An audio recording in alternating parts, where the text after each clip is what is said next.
In this section, I'm going to talk through some empirical examples of the research we've been doing in our centre on young people and debt experiences.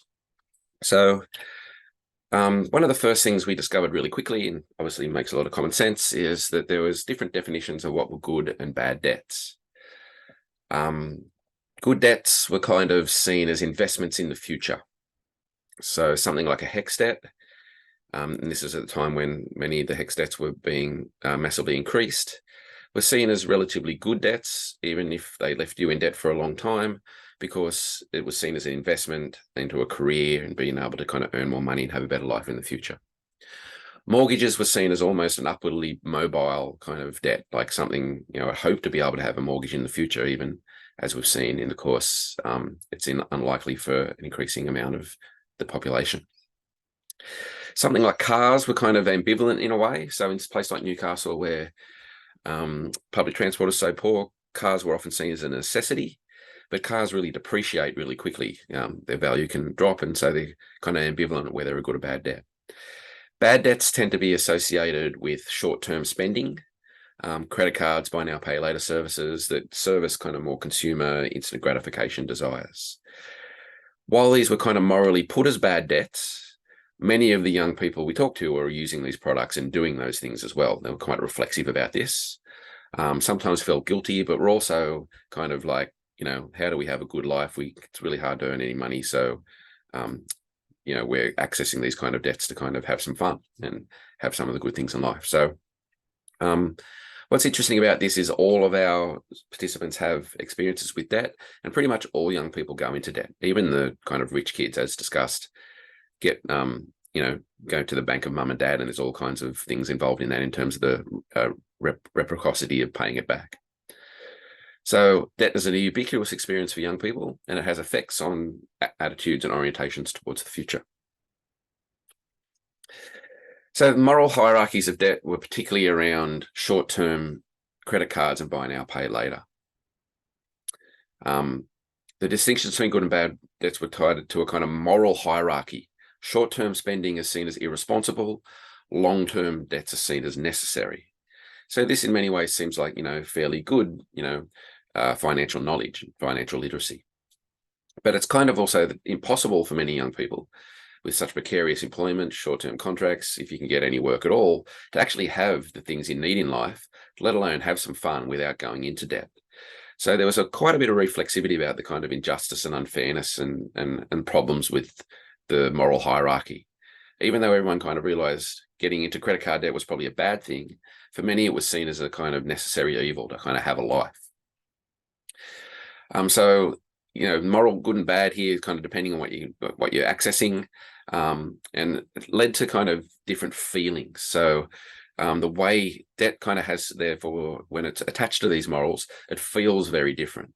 So, achieving a mortgage when you go into literal hundreds of thousands of dollars worth of debt, that kind of traps you into a particular kind of lifestyle of, having to work full time and all that kind of stuff, is kind of seen as a good debt. Can make people feel good, even if it makes them also feel anxious and scared. More short-term stuff was often attached to feelings of guilty and shame, even though, again, it was seen as necessary to have a decent life. So let's look at some of the examples here. In terms of the short-term stuff, mostly we're talking to stuff, debts around buy now, pay later, things like Afterpay. As SM kind of talks about here, and this is fairly common, many of our respondents and participants were kind of against things like Afterpay, but also kind of using them anyway. They see them as being frivolous, short-term, a bad form of debt, but they're kind of, ambivalent about the morals of that in many ways as well. So as I say here, I really don't want to engage in this Afterpay stuff for like clothes. If I can't really afford it, I'm better off not having it. If it's not a necessity, I don't really want to have to. If it's just clothes, I don't need them. But I think a lot of people just use it like, I want a Nintendo Switch, I'm just going to use Afterpay. I'd rather not do that. So notice they're talking about other people here. Quite often people seem reluctant to talk about their own spending, and we're kind of doing this more kind of hypothetical responses about other people. And that's particularly where this kind of moral hierarchy was most prevalent. What's interesting here too, this research was done, a year or two around when banks in Australia were going through huge controversies. There was, royal commissions into the kind of dodgy behaviour, and banks' reputations really suffered. And so there was a kind of, again, a moral hierarchy and some critique about, how to get debt. People saw banks as bigger things, those bigger forms of debt, mortgages, cars, and stuff like that.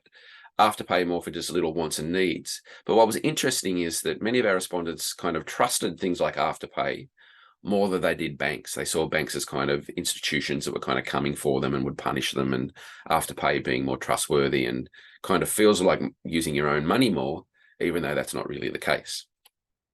So there's a kind of effective economy around this kind of stuff. These institutions make people feel different things in terms of trust and morals. So for some, saw the bank's kind of longevity and their institutional nature as being something solid.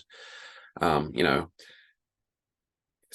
SP here talks to going to a bank and asking nicely, getting all the forms signed, whereas Afterpay is just a little button on my eBay to check out. I've never clicked before because it's spooky and uncertain.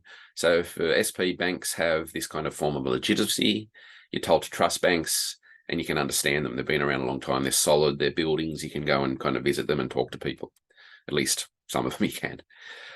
Others, though, liked the notions of Afterpay, the way that Afterpay make them feel. Because one of the things there is actually you don't have to engage with actual people. So there's a real kind of generational difference here. I mean, in the 90s, when I went and got a car loan, when I got an apprenticeship out of high school, my dad had to come with me as a guarantor. I had to kind of dress up well and go and meet a bank manager and have this interview and all that kind of stuff. So that kind of stuff is not as happening at banks either anymore, but like the way the credit is now much more open. For young people in particular, that's kind of don't have this kind of trusting relationship with banks, as credits become more available more broadly. Afterpay is kind of more frictionless. It's this idea of, as MM's saying here, you can just, 4 quick payments, you can buy the thing. If you don't pay this back, you're not going to get so much interest, and all that kind of stuff. You just have to pay the small kind of service fees, even though it's been shown that those kind of late payment service fees are actually as much, if not more, than interest payments. But in terms of what MMM says here, she says, when it comes to banks, though, if you don't pay it back, you're going to get so much interest and it's going to suck, and you're going to have to share a roll up at your house and you're going to be sad. So the difference here is Afterpay is accessible, almost friendly, in a way whereas banks and institutions feel like they can come along and blow up your life. So again, there's interesting orientations here between these two institutions, one in a different way that different access to different forms of credit make people feel, and therefore whether they access them or not. One of the things that comes up in this is the way that things like Afterpay, buy now, pay later products offer rewards. You can kind of level up, and it kind of feels like a computer game. And I'll talk about this in the last section today. But like, as in this kind of focus group conversation here, one of the participants talks about how they got this thing by the other day. They made their first payment on time, and they get the reward of like only having come out after 2 weeks. They've been rewarded for paying everything off early. They didn't know this was a thing. They've always paid the first payment straight away. So now they don't have to pay it up front. It's like delaying it. So, and as they point out, it's not an issue now. It's kind of a reward. That's fine. But it could be an issue in a few weeks' time if you don't have the money then. Kind of what's happening here is the reward for paying off your debt on time or even early is the access to more debt. So in many ways, it doesn't actually feel like a reward. It feels like a risk. So I thought a good idea to kind of explain this would be Anna's story, and I'll go into this over a couple of slides. Anna was a participant who, in her late 20s now, and she kind of, much of her story kind of brings various kind of aspects of what we're talking about here together. Particularly in a world where kind of debt is just kind of a computer click away. You don't have to go and get dressed up and meet the bank manager. And as Anna points out, she made a fair few bad decisions, but like at the time, they didn't feel like that. So she's a young mum in her 20s. She has, in her late 20s, 3 kids under 6 years old. She's now trying to smash through her nursing degree. She's previously done a bunch of hospo jobs in hotels in and around Newcastle. She even went over to London and did a bit of that around the Olympics. She's worked at supermarkets. She doesn't miss this kind of work. She's trying to get a degree to be able to get a better job. Her husband is an arborist and truck driver, and his work is really precarious. He's actually in and out of work, and probably out of work more than he's in it, more often than not. So as the interview unfolds, she was kind of talking about how they've had to put buying a house on the back burner because she's not working and bringing up the kids and studying. And but then it kind of became clear that there's more than this. And she then talks about how she's not good with money because of her current debt situation. Importantly, she talks about how she had really bad role models when it came to using money. Her parents were always in debt, and her parents tend to have a quite frivolous orientation towards debt. They lived week to week and just always saw it as tomorrow's problem. So then she kind of tells us that when her and her husband got together, they were in $0 debt combined. And then like now they're in $70,000 of debt, which is spread across credit cards and buy now, pay later products and a couple of loans. So as she said, because I've raised myself, apart from help from my nan since she was 16, she didn't have any parents to kind of help her. So I guess getting into debt was something she needed to do to get to the places that she has. So as I said, debt's made up of different loans across different services. She remembers the first time she was working at a supermarket while she was at school. She managed to apply and get approved for a credit card, had a $5,000 limit. She blew pretty fast, very stereotypical kind of dumb consumer kind of spending there, bought meaningless things, contributed buying a car, this kind of stuff. She says that she kind of felt really embarrassed about that. Hindsight is a crazy thing, and thinking about that now makes us sad that she was kind of reckless around that kind of stuff. One of the loans recently they got is a car loan, but then her husband got made redundant, so this wasn't part of the plan. The car gets repossessed. They still owe the money, what was owed on the loan before they sold the vehicle. So this kind of, though, was kind of normalized for her.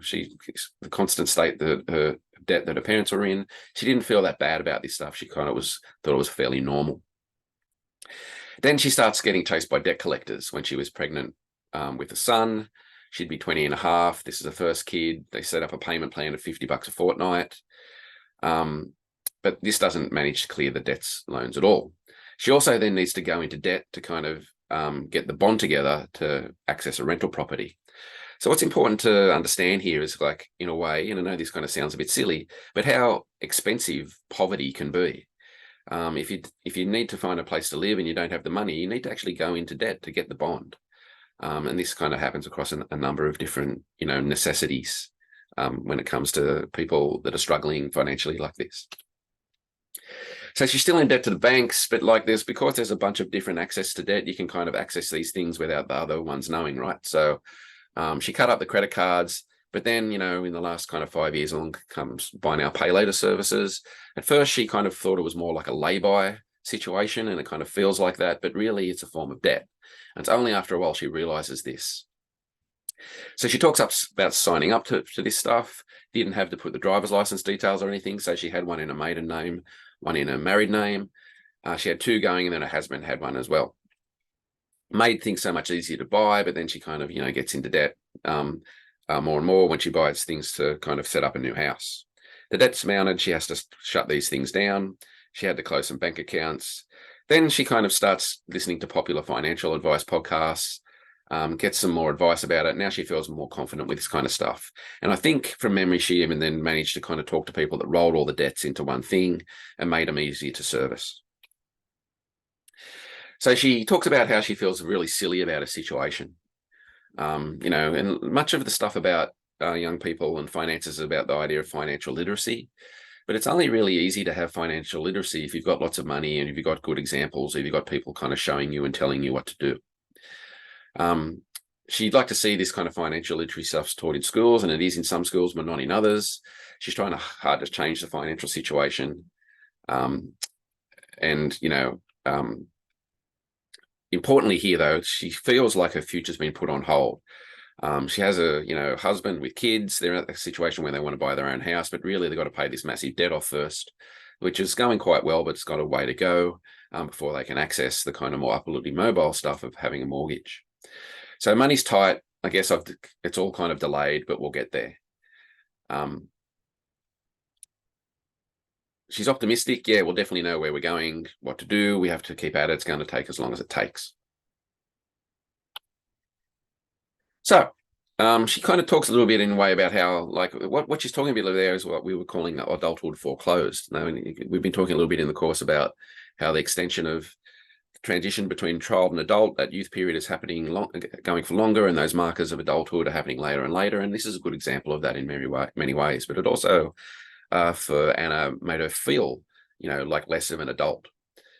So to sum this kind of stuff up, there's definitely a necessity. Debt is rendered inevitable in these kind of cases. Inevitable occurrence needs to be negotiated to have an acceptable life for people across the different class and economic spectrum, and to be able to plan for the future. But what's interesting about this is that, like, it makes this kind of idea of homo economicus in the way that much economic thought thinks about how people behave. It really challenges those ideas, and I'll talk about that more in the second part. So Anna, for instance, had an affinity with debt, and it was kind of formula and habitus. It was really normal. And so particularly when we start thinking about the ease of access to debt, it's likely that these kind of situations are going to be more readily available and happen more and more. So this kind of online access particularly relates to how young people engage with more information and stuff more generally. Being on apps, being online kind of resonates more with everyday practices and feeling rules. And particularly when it comes to these kind of online services like buy now, pay later, they resonate much more with the way young people live their lives than banks with their no ID phone calls and snail mail and all that kind of stuff. So again, access to buy now, pay later is more popular with young people because it feels more like the way that they live their more broader life. In terms of that, I'll talk more about it in the third section, where I talk about the gamification of debt.